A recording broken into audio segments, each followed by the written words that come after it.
Thanksgiving night smelled like cinnamon, roasted turkey, and betrayal. I'd spent the whole week perfecting the table, burnt orange napkins, crystal glasses catching the candlelight, and the silver set we only used once a year. My mother-in-law sat at the far end, pretending to like me, while Ryan worked the room like it was one of his open houses. His grin was too wide, his charm too sharp. I'd been married to him for 12 years. I knew when something was off. He kept glancing toward the door, checking his watch. "Someone special's running late," he said, tapping his glass. "But I promise she's worth the wait." "She?" I asked, half joking, but he just winked. The chatter around the table softened. Our daughter Lily, 10 years old and watching me like a hawk, caught my hand under the table. Her eyes said everything mine couldn't. "Please don't make a scene, Mom." Then the front door opened. High heels clicked across the marble floor, and there she was. "Sorry I'm late," she sang, stepping into view. Perfect hair, red dress, phone in hand, camera live. The ex, the one before me, the one he'd sworn he hadn't spoken to in a decade. The entire table froze. Ryan stood, grinning like a politician. "Everyone, surprise. This is Haley, my ex-fiancée. We thought it'd be fun to reconnect. Old friends, you know." Old friends. My stomach turned. He poured her champagne with the same care he used to pour mine. She laughed, loud and rehearsed, streaming the whole scene for her followers. "Can you believe this, guys?" she said to her phone. "Dinner with my ex and his adorable family. Total full-circle moment." The guests laughed nervously. My sister-in-law coughed into her drink. Even my mother-in-law shifted uncomfortably. I sat there, frozen, pulse pounding in my ears. My husband, the man who once said he couldn't even mention her name around me, had brought her into my home on Thanksgiving as his surprise guest. My voice came out calm. "So," I said, smiling, "you're filming this?" Haley grinned, twirling her hair. "Yeah, my followers love wholesome stuff. You two are like goals, you know?" Ryan put his arm around her chair. "See? No hard feelings. We're all adults here." That was the moment something in me snapped. Not loud, not dramatic. Just quiet, clean, final. I rose from my chair, pushing it back slow enough for everyone to feel the tension stretch like wire. "Actually, Haley," I said sweetly, "I saved you a seat. Right here." She blinked, confused, as I gestured to the chair beside Amanda Reed, Ryan's investor's wife. The same woman Haley had publicly humiliated 2 years ago, stealing a brand partnership out from under her with fake screenshots and a sob story. Amanda's eyes narrowed as she recognized her. The air thickened instantly. "Oh," Haley stammered. I mean, sit," I said, still smiling. Ryan's grin faltered. Come on." "No, please," I interrupted, calm as glass. "You said it yourself, Ryan. We're all adults."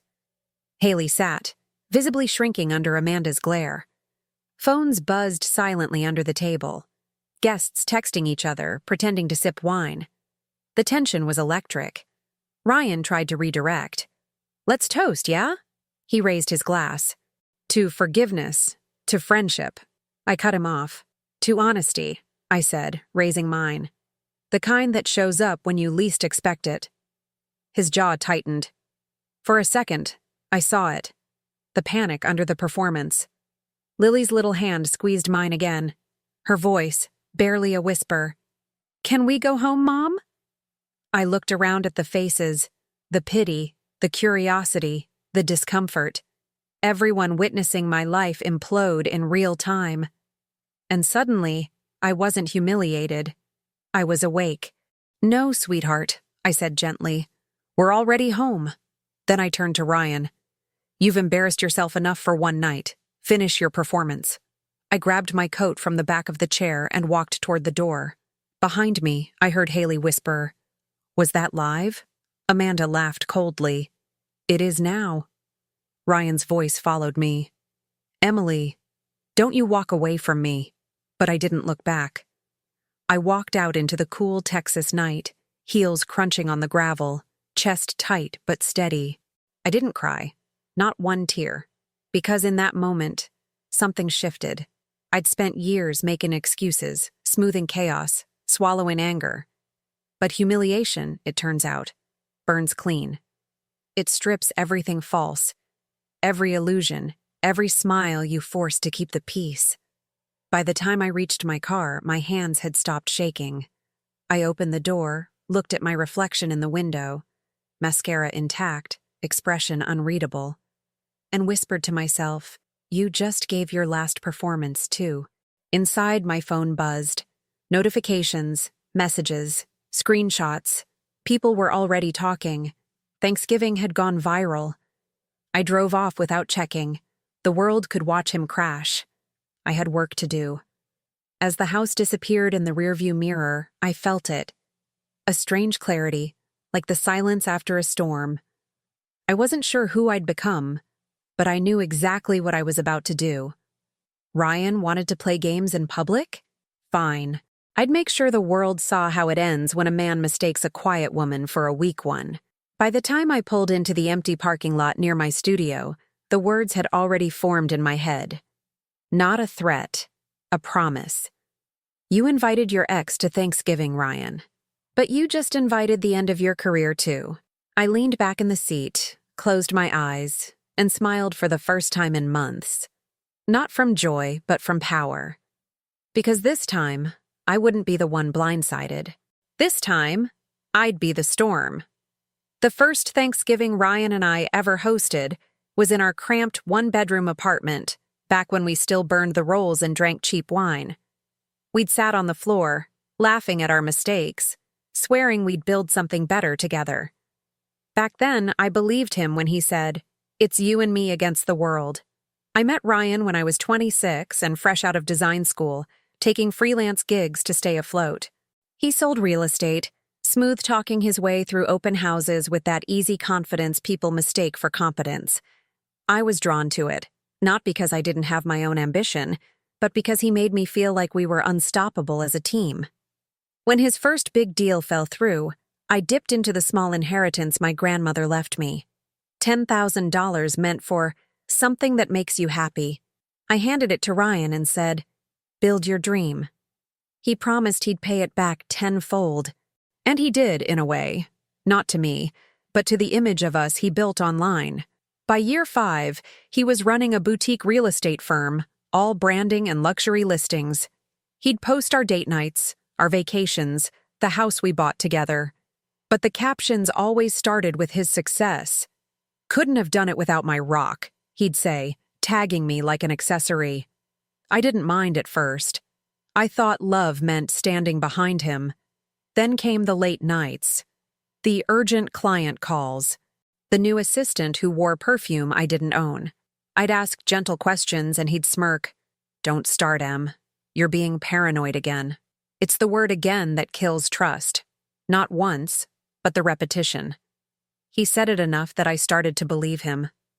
I stopped asking. I focused on Lily, my work, and the illusion that everything was fine. We had money, but it came with strings. Every month he'd remind me that he paid for the lifestyle. The house, the car, the vacations. "Your business is cute," he'd joke. "But let's be honest, babe, it's not what keeps the lights on." What he didn't know was that I'd quietly built something real. My interior design business had started picking up serious clients. By the time I opened my small studio downtown, I was bringing in enough to cover the mortgage twice over. But I never told him that.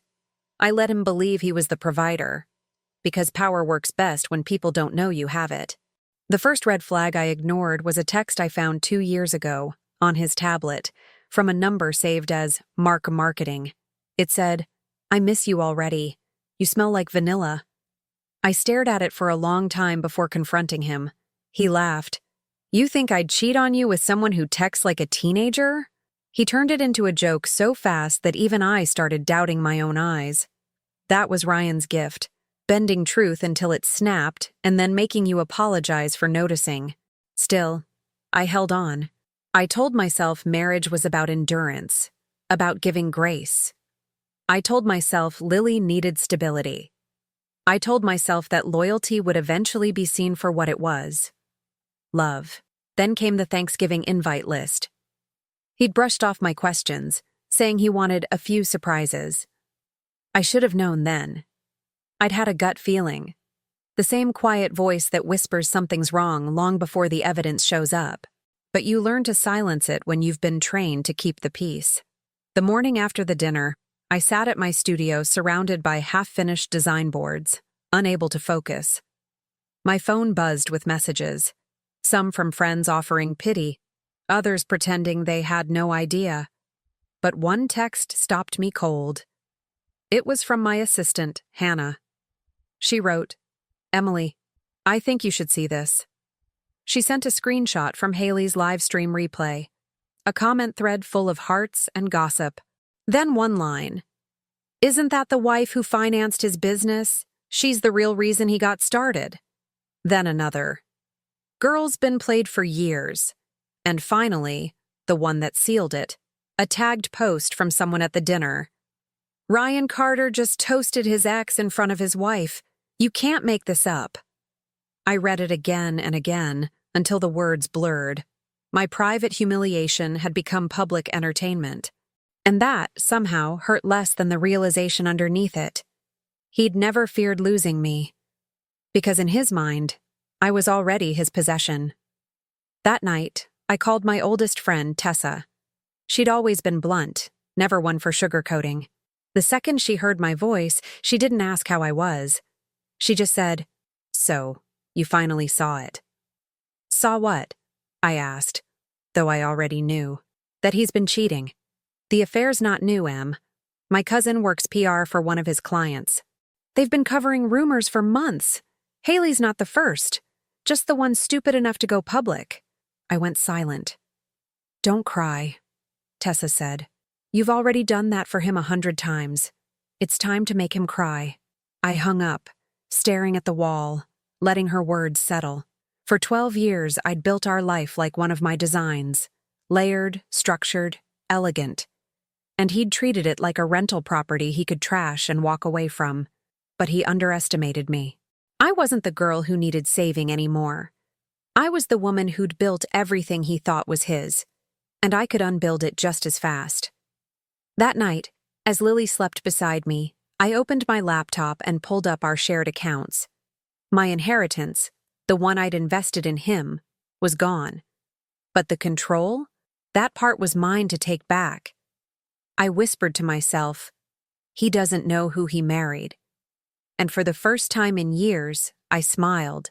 Not because I was okay, but because I was finally done pretending I wasn't capable of destroying him quietly.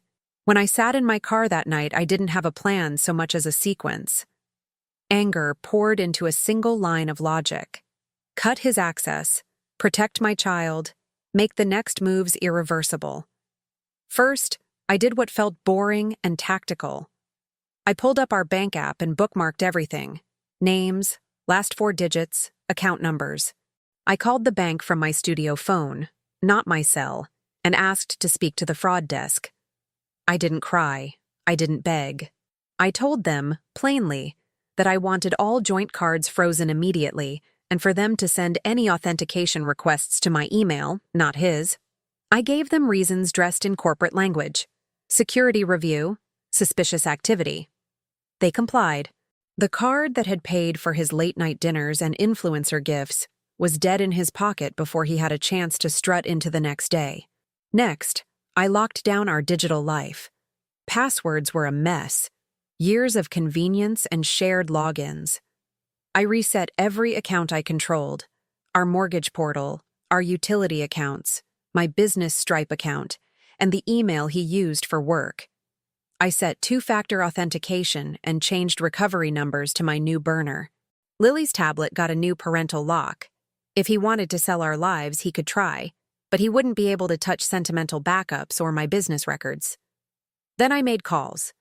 My lawyer, Claire, someone I'd once designed an office for, picked up on the third ring. I didn't dramatize anything. I told her I needed representation, paperwork prepped, and a temporary consult. I want custody and an emergency freeze on joint credit access, I said. Claire's tone shifted, professional and sharp. She asked me about evidence. I sent screenshots, timestamps, the live stream replay Haley took. She told me to preserve everything: recordings, receipts, messages. She said she could file motion papers within 48 hours if needed. I called Hannah, my assistant, and handed out orders with the briskness of someone running a small company. Pull invoices for every renovation we've done this year, export client deposits, and get me copies of contracts signed under my name. She was on it before I finished the sentence. I set up a spare account in my business's LLC name and wired the last of the studio's revenue there. If he thought he could claim my work as part of our lifestyle, he'd be painfully wrong. The part people imagine as glamorous, the revenge checklist, the dramatic exposés, starts with small legal motions and ends with people who have names and numbers. I called an accountant I trusted and asked for an audit of our joint finances. He found what I'd suspected.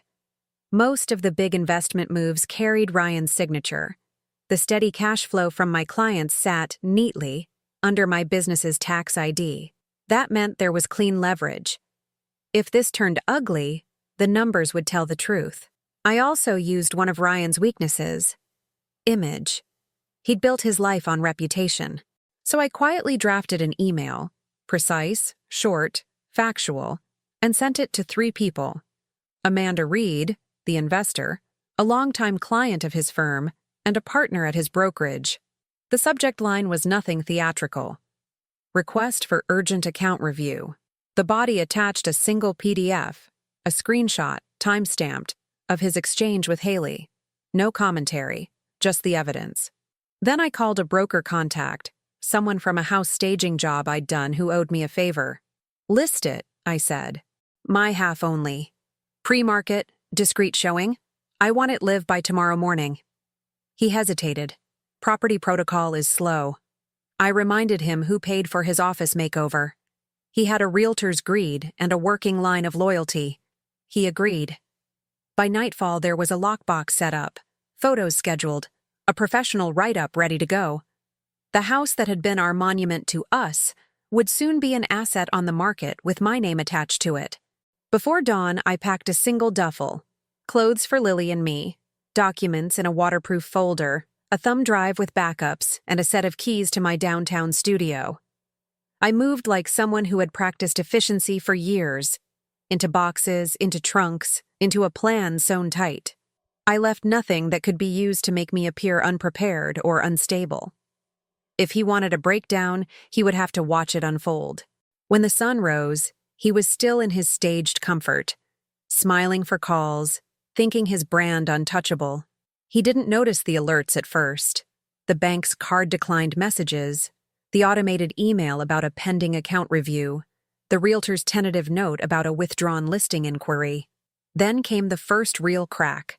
Client inboxes pinged him, courtesy of my quiet email to Amanda and her partners. A terse reply landed in his inbox: we need to verify certain transactions. Please provide documentation by end of day. Panic changes a man's voice. He called me, frantic and loud, the tone so unlike the calm actor who'd toasted Haley the night before. Emily, what did you do? He barked into the phone, more confused than angry. I sat in my studio, Lily's backpack by my side, Claire's number on speed dial, and Hannah's list open on my laptop. My voice was cool. I did what I should have done years ago, I said. I protected my daughter and my work. You can call your broker, or you can call your bank. Either way, this conversation is over. He shouted something about betrayal, accusations flung like a last-ditch performance.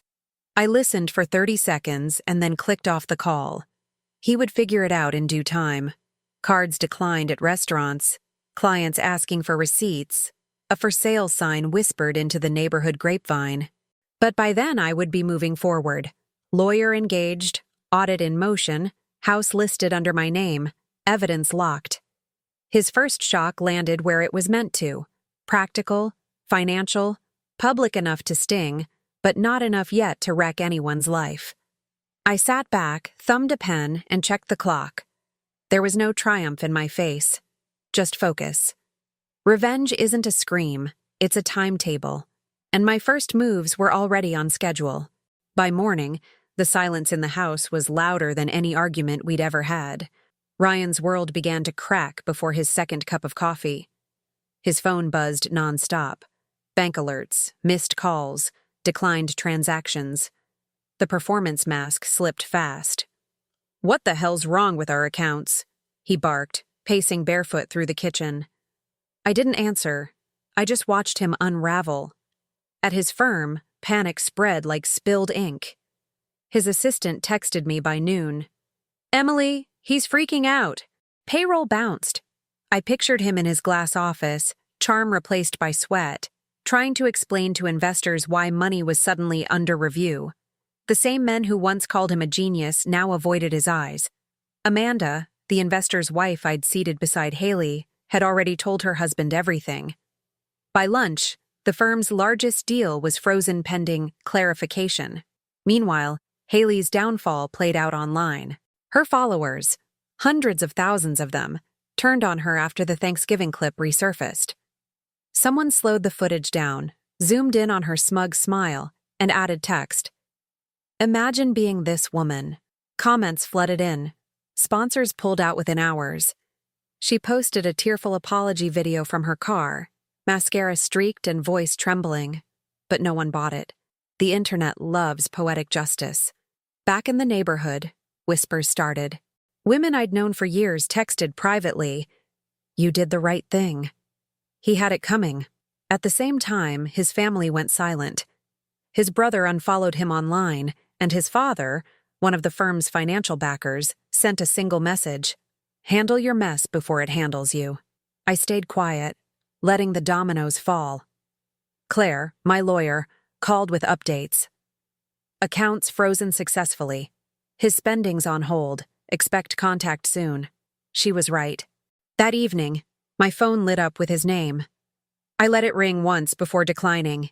He called again, then left a voicemail, his voice somewhere between rage and panic. "Emily, what did you do? Do you even understand what's happening? You're ruining everything." "No," I thought. "I'm reclaiming it." The second message came an hour later, quieter. "Please, Em. Let's talk. Don't do this to us. Think about Lily." The sudden switch to tenderness almost made me laugh. That word, us, had expired the moment he raised that toast. The next morning, I stopped by my studio. Hannah had already organized files into labeled folders. Financial evidence, text exchanges, the viral video stills. My business was now a war room. I drafted a short press statement through my lawyer, neutral and professional. "Mrs. Carter has initiated private legal proceedings and will not be making further comment." The statement went live at noon. By 1 o'clock, local gossip pages were quoting it, turning my silence into speculation. Ryan showed up at the studio around 3. I saw his reflection before I heard his voice. He looked disoriented, tie loose, eyes bloodshot, a man suddenly ordinary. "Emily, please," he said, stepping closer. "You can't just freeze everything. You're hurting both of us." "No," I said evenly. "I'm protecting what's mine." He exhaled hard. "You think people won't see through this? I can fix it. We can fix it." "There's no we left, Ryan." He reached for my arm, but I stepped back. The distance between us felt like a wall built brick by brick from every lie he'd told. For the first time, he understood that he no longer had access. Not to the money, not to the narrative, not to me. He lowered his hand slowly. "You're really doing this." "I already did." I walked past him, out into the hallway, leaving him alone under the fluorescent lights. Just another man realizing that consequences don't make noise when they arrive. They simply take everything that was never truly his. 2 weeks later, the confrontation came to me gift-wrapped in polished marble and fake smiles. Ryan was scheduled to speak at the Austin Real Estate Awards, a charity gala he'd organized back when people still took his calls. I hadn't planned to attend, but when Amanda sent me an invitation with the note, "Front row table. You'll want to see this," I said yes. The room glittered with money and perfume. Waiters glided through the crowd, trays heavy with champagne. Ryan stood on stage, back straight, voice steady, trying to reclaim the charm he'd lost. The screens behind him showed slides of community trust and integrity-driven growth, words that tasted like dust coming from his mouth. When he spotted me in the crowd, he faltered just slightly, one beat of silence too long. I smiled politely and lifted my glass. He pretended not to notice. His speech rolled on until Amanda interrupted from her table. "Before you go on, Ryan," she said, voice calm but sharp enough to slice the air, "could you clarify what you meant by trust? Because the Investors Committee just received your revised accounting, and there seemed to be some creative entries." The room shifted. Phones tilted up. Whispers spread like wildfire. Ryan blinked. "This isn't the place—" "Oh, I think it's exactly the place," she cut in. "You hosted this event to prove your transparency. Let's do that." Then she looked at me. "Emily, would you care to explain the context of those numbers? You seem to have the documentation." I stood slowly, heart pounding but voice steady. "Yes, I do." I pulled out a slim folder from my clutch. Nothing dramatic, just printed truth. "These are transaction logs showing funds moved from the firm's client account into personal purchases, jewelry, hotels, luxury expenses, all under Ryan's authorization." Gasps rippled through the crowd. The host tried to intervene, but Amanda raised a hand. "Let her speak." Ryan laughed nervously, eyes darting. "This is absurd. Those are business expenses. Emily's just— she's angry." "Angry," I repeated, calm. "Sure. Angry that you used my inheritance to build a company you drained to impress a woman who live-streamed our marriage's funeral." The audience fell silent. The words landed like a slap. Even the cameras hesitated, unsure whether to pan away or capture history. Amanda's husband leaned forward. "Ryan, is this true?" He tried to answer, but the microphones picked up the tremor in his voice. "It's complicated. The accounts were—" "No," I said, cutting through. "They were simple. You took what wasn't yours." A murmur turned into applause, hesitant at first, then growing. Even people who didn't know me clapped, because everyone recognizes the sound of a liar cornered. Haley was there too, seated near the back.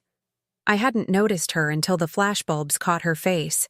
She looked pale, small, hiding behind a sequined clutch. I almost pitied her. Almost. Ryan's mask cracked completely. "This is a setup," he shouted. "You think you can humiliate me in public? You'll regret this." I tilted my head. "No, Ryan. I already regretted marrying you. Everything since then has been a correction." The word spread fast. Someone recorded the exchange. Within minutes, it was online. A single clip. His raised voice, my calm reply. The collective gasp. By the time I left the ballroom, the internet had already given it a name. The Thanksgiving widow speech. Outside, flashes followed me down the steps, but I kept walking. My phone buzzed nonstop. Messages from friends, clients, reporters. I ignored them all until I saw one from Claire. "It's over. He's finished." Later that night, I watched a short news segment. "Local broker under investigation after public confrontation with wife." The video played again. His face red, mine composed. It wasn't pride I felt, but relief. The story was no longer mine to carry. It belonged to everyone who had ever been gaslit into silence. Haley posted her final statement that same evening, a vague attempt at distance. "Sometimes people change, and sometimes we learn the hard way who they really are." Comments roasted her alive. Sponsors confirmed what everyone suspected. She'd been dropped. As for Ryan, the fallout was immediate. Investors withdrew, clients canceled. His firm's website went dark within 48 hours. He tried to contact me through mutual friends, but the message was clear. No one wanted to touch the wreckage. And me? I slept that night for the first time in months. Not because I'd won, but because the noise had finally stopped. Revenge didn't feel like rage anymore. It felt like silence, the kind that follows when truth finally takes the microphone. The morning after the gala, my phone wouldn't stop buzzing. Not with sympathy, but with headlines. Broker's meltdown at charity gala. Ex-fiancée and wife face off. The clip had gone viral overnight. My calm words replayed against Ryan's shouting like a split-screen morality play. For once, the internet didn't distort the truth.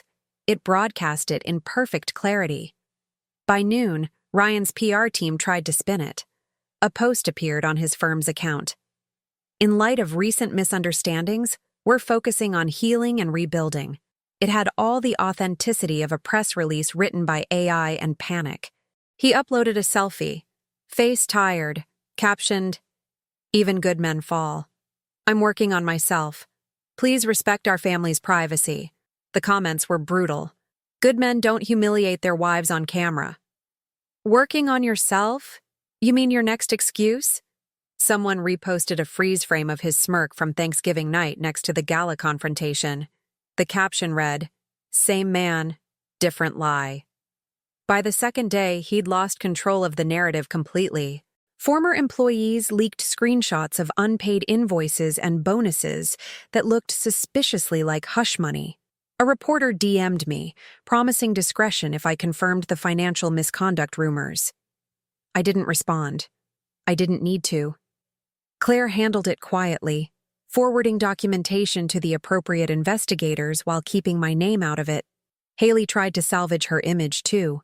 She went live again, claiming she'd been dragged into a marriage issue she didn't understand. The performance was polished, soft lighting, tears at the right moments, but someone in the comments asked why she'd been tagging Ryan's company in sponsored posts for months. Another dropped the receipts. Hotel check-ins under her name, paid by his firm. Within an hour, Haley-gate started trending. By day 3, Ryan had gone full crisis mode. He scheduled an interview with Austin Life magazine, framing himself as a victim of a vindictive smear campaign. The preview clip hit social media before the print issue did. He spoke with that fake vulnerability he'd mastered, eyes glossy, hands clasped. "My wife has every right to be angry," he said. But what people saw at that gala was a deeply private matter blown out of proportion. He almost had me fooled, almost, until he added, "Emily has always been emotional. She takes things personally." There it was. The old tactic, discredit the woman, paint her as unstable. It worked for him once, not anymore. The backlash was immediate. A popular women's podcast dissected his interview live. "Every manipulator's greatest trick," one host said, "is calling the woman emotional after driving her to hell."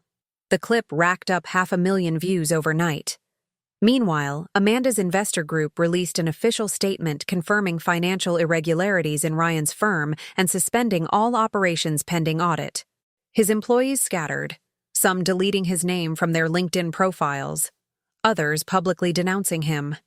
The empire he built on charm and image was now ashes feeding the algorithm. Claire called that afternoon, voice crisp with satisfaction. "We've filed the defamation counter notice. His interview crossed a line. Also, brace yourself. Someone leaked the raw footage from Thanksgiving night." My stomach tightened. "The whole thing?" "Unedited," she confirmed. "It's everywhere." That night, I watched it. The camera caught everything. His toast, Haley's smug expression, my quiet retaliation, the moment I walked out.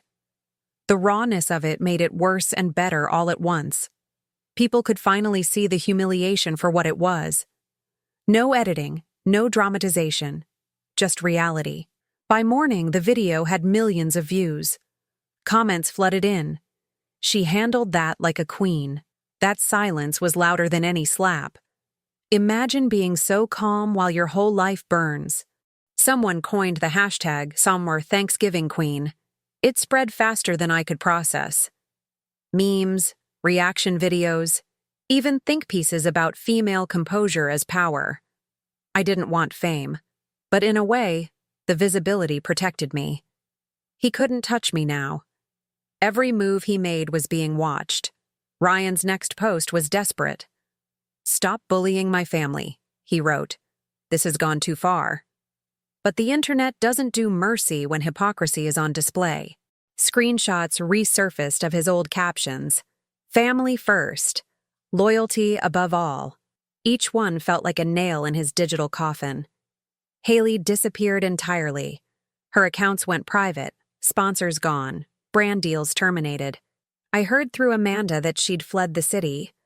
Ryan was alone in his mess. No investors, no lover, no audience left to applaud his redemption arc. And yet, part of me didn't feel victorious. Watching him crumble was satisfying, yes. But it also reminded me of how fragile perception is. For years, I'd lived inside his version of the truth. One he controlled with charm and control. Now the world finally saw the rot beneath the gloss. That weekend, a journalist from the Texas Tribune called. "We're doing a feature on women reclaiming their narratives in public scandals," she said. "Would you speak on record?" I paused. "No," I said finally. "I've already spoken, once in a room full of people who didn't expect me to." After hanging up, I stood at my studio window, watching the sun set over the city skyline. Somewhere out there, Ryan was probably refreshing his mentions, drowning in the noise he once weaponized. For the first time in a long time, I didn't feel small. I didn't feel broken. I felt seen.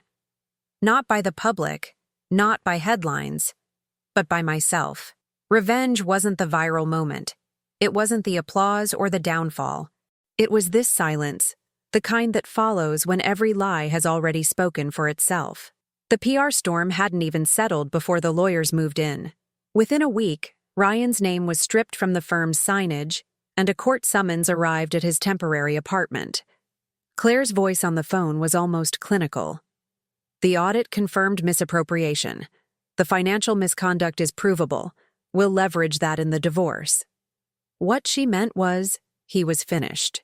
Our hearing took place in a downtown courthouse on a rainy Friday morning. Ryan showed up wearing humility like a costume. Gray suit, no tie, eyes hollow. The man who once strutted through lobbies now waited in silence while his attorney flipped through documents he barely understood. Across from him, I sat beside Claire, calm, collected. Lily's photo tucked inside my folder like a compass. When the judge entered, the room felt heavy. Claire began with precision, every fact sharp enough to cut. "Your Honor, my client contributed her inheritance to launch her husband's company, which he later used for personal luxury and to conceal an extramarital relationship. We are not seeking vengeance. We are seeking restoration." Ryan tried interrupting once, claiming the money was a gift. Claire didn't flinch. A gift does not require falsified accounting, nor does it appear in offshore transfers. The evidence spoke louder than either of us. The judge's expression barely moved, but the air shifted. The kind of silence that tells you which side the truth favors. 2 hours later, I walked out with primary custody of Lily, temporary control of all joint assets, and an injunction preventing him from liquidating anything without court approval. Ryan's attorney looked pale. Ryan looked deflated. Not angry, just broken in a way I didn't expect. The financial collapse followed swiftly. His brokerage license was suspended pending investigation. The firm he built dissolved within days, investors pulling out faster than he could send apologies. The apartment he'd rented downtown was repossessed when his security deposit bounced. Even his car, the white Mercedes he loved more than most people, was seized after he missed 2 payments. Claire handled the dismantling with surgical efficiency. "He'll try to stall," she warned, "but we have everything. Let him choke on his arrogance." Meanwhile, the court ordered a full forensic audit. It revealed that Ryan had siphoned funds into accounts linked to Haley's influencer business. Money used to buy her wardrobe, camera gear, even the engagement ring he'd secretly promised her. The revelation hit the news cycle within 24 hours, and the public, already bloodthirsty, turned savage. Headlines read, "Disgraced realtor funded mistress's lifestyle with client money." Haley vanished completely after that. Her PR rep quit. Sponsors blacklisted her name. Word spread she'd left Texas for Los Angeles. trying to rebrand under an alias. But the internet never forgets. The moment she posted again, commenters flooded in.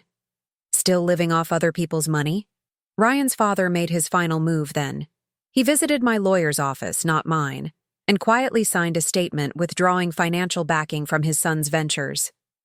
"I can't protect him anymore," he said. He brought this on himself. For a man who'd once defended Ryan to my face, it was the truest act of justice. Ryan's brother stopped replying to his calls altogether. Their family group chat, once filled with forced holiday plans, fell silent. The Carters became a ghost family, scattered by shame and self-preservation. Through it all, Lily stayed grounded. I kept her out of the headlines, out of the courtroom, out of the noise. She asked me once, "Is Daddy mad at you?" I told her the truth. He's mad at himself. He just doesn't know it yet. Claire finalized the divorce papers in under 6 weeks, record time. I signed the last document on a quiet Monday morning. The settlement granted me the house, full custody, and half his remaining assets, which by then weren't much. The judge's note at the bottom read, "The court recognizes the respondent's breach of fiduciary trust." It was legal language, but to me, it translated simply, he finally paid for what he took. Afterward, I stopped by the old house one last time before putting it up for sale. The rooms smelled of dust and lost arrogance. His framed awards lay shattered on the office floor, the walls stripped bare. I walked through slowly, touching the door frames, remembering the woman who once believed this house was security. She'd been wrong. Security isn't bricks and contracts. It's the freedom to walk away. Outside, reporters still lingered, waiting for a soundbite. One shouted, "Emily, do you have any comment on your husband's bankruptcy?" I turned, calm as ever, and said, "He's not my husband." Then I got in my car and drove away. That night, Claire called to tell me the bankruptcy had been filed. Ryan was officially insolvent, assets frozen, reputation destroyed, future uncertain. He'd gone from luxury listings to couch surfing at a friend's apartment. I thanked her, hung up, and stood by my window watching the rain. It wasn't joy I felt. It was closure, the quiet kind that doesn't announce itself, only settles into your bones like peace. Ryan had built his empire on deceit. I dismantled it with truth. And in the end, the truth didn't shout. It simply outlasted him. The final confrontation didn't happen in a courtroom or under flashing lights. It happened in silence, the kind that follows after everything collapses. It was late February when Ryan showed up at the old house for the last time. I was there with a realtor, finalizing the sale. The gate creaked open, and he appeared, thinner, his suit wrinkled, his confidence gone. He wasn't the man who'd once toasted his ex in front of a crowd. He looked like someone searching for the pieces of a self he'd burned down. "Emily," he said quietly, "can we talk?" The realtor excused herself immediately, sensing the tension in the air.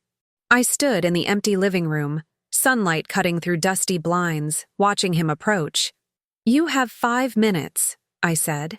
He looked around, at the walls, the floor, the faint outlines where our photos used to hang. "I can't believe it's gone," he murmured. "Everything we built." "You didn't build it," I replied. "You rented it from my patients." He winced. "You really hate me that much?" "I don't hate you," I said. "Hate would mean you still mattered." He exhaled, rubbing his face.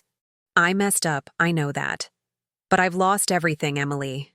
The business, my reputation, my family. I don't know how to start over." "That's not my problem," I said flatly. "You made choices. You didn't trip and fall into betrayal.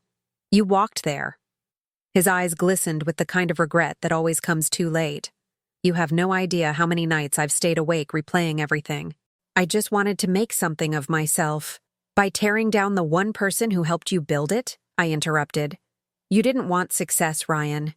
You wanted applause. And when you ran out of audiences, you tried to make me your stage." He took a shaky step closer. "Please," he said, voice cracking. "Don't do this. We can start over. I'm different now. I see what I lost. I almost laughed. You don't see me, Ryan. You see a woman who stopped letting you control her story. And that terrifies you more than losing everything else. He opened his mouth, then stopped. The silence stretched long and heavy between us. Outside, wind rattled the loose shutters, the sound of something that used to stand firm now barely holding together. Emily, he said finally, voice low. I loved you. I still do. I shook my head. You loved control. You loved convenience. And you loved how I made you look. That's not love. That's marketing. He dropped his gaze to the floor. I don't know who I am anymore. That's the first honest thing you've said in years, I replied. He swallowed hard, glancing at the front door. So that's it? After everything? You just walk away? I already did, I said softly. The day you invited her to my table, you ended this. I'm just closing the door you left open. He stared at me, searching for something. Maybe the old softness, maybe forgiveness. But all he found was composure. The kind that comes when pain finally stops needing to explain itself. Goodbye, Ryan, I said, picking up the folder of closing papers. He took a step forward. Can I see Lily? She'll decide when she's ready, I said. But if you want her to remember you kindly, don't show up until you've learned to mean your apologies. He nodded slowly, defeated, and turned toward the door. His voice trembled as he said, You were always stronger than me. I looked at him one last time. No, I said.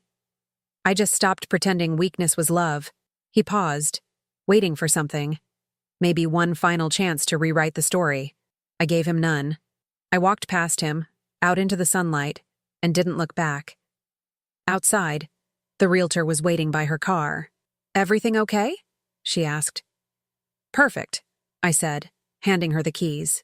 As she locked the gate behind me, I caught a glimpse of Ryan through the window, standing alone in the empty house, surrounded by echoes of the life he'd destroyed. It wasn't triumph I felt. It was peace, clean, final, and earned. A year later, Thanksgiving looked different. No grand dining room, no silver cutlery, no audience to impress. Just a modest table in my new apartment overlooking the city, candles flickering beside a bowl of mashed potatoes Lily helped make. The silence felt warm this time, not empty, but earned. Lily laughed as she told a story from school, her voice full of the kind of joy I hadn't heard in years. She was lighter now, sharper too, like she'd inherited the truth instead of the trauma. We'd spent months rebuilding what he'd broken, not with money or grand gestures, but with simple things. Breakfast together, quiet mornings, the peace of knowing no one could raise their voice and make the room shrink. After dinner, when she fell asleep on the couch under a blanket, I sat by the window, watching the city lights scatter across the skyline. My studio had grown into something real. New clients, new contracts, all under my name. For the first time, I wasn't designing for someone else's image. I was building for me. The world had moved on from our scandal, as it always does. The hashtags faded, the gossip pages found new prey. But the ripple effect stayed. People still recognized me sometimes. The woman from that video, the one who walked away without shouting. They'd stop me in grocery stores or send quiet messages online. You reminded me it's okay to leave. Those were the only headlines that mattered. Ryan didn't vanish, but he faded. A ghost on the periphery of the life he once dominated. Word spread that he was working small sales gigs out of state, renting a single room, trying to piece together what was left. Sometimes I wondered if he finally found the humility he used to fake, but I never checked. His story was no longer mine to track. What stayed with me wasn't revenge. It was clarity. The realization that peace doesn't roar. It hums quietly when you've stopped performing for people who feed on your silence. I used to believe strength was endurance. Staying, forgiving, fixing. Now I know it's the opposite. Strength is walking away with your head high, even when your heart still trembles. Before going to bed, I looked at Lily sleeping and whispered a promise. You'll never learn love through suffering. Outside, fireworks from someone else's celebration burst across the night sky. For a moment, I thought about that first Thanksgiving, the one that ended everything, and smiled. I'd built a new tradition now, gratitude not for what remained, but for what I finally released. Freedom didn't come dressed in triumph or applause. It arrived quietly, in small, steady breaths, the kind that fill a room that no longer echoes someone else's lies. And as the lights flickered in the distance, I realized something simple and absolute. I hadn't just survived him. I'd outgrown the version of myself that ever needed him at all.